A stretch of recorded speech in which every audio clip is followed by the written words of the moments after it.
forse proprio una bella iniziativa, perché la Città della Speranza raggruppa le emozioni di tutti questi genitori che vedono oggi finalmente crescere la speranza di vita dei nostri bambini.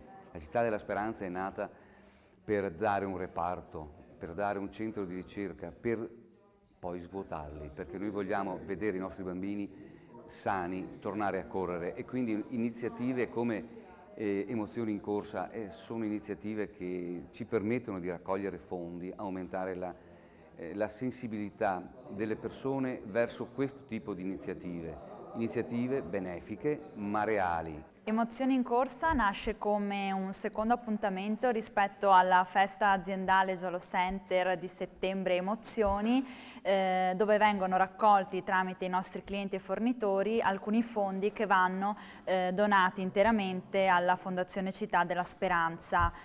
Abbiamo avuto così l'idea di fare una corsa di beneficenza per il 1° giugno dalle ore 19:30. Ci saranno 2 percorsi, uno da 10 km e uno da 4 km. Il costo dell'iniziativa, e quindi per partecipare, sarà di 8 euro, in cui verrà data una maglietta celebrativa in ricordo della serata passata insieme.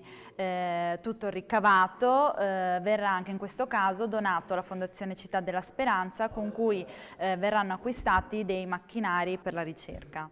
Devo ringraziare tutte le aziende del territorio, soprattutto Giallo Center, e naturalmente il gruppo Podisti Donatori del Sangue che partecipa e collabora con questo evento.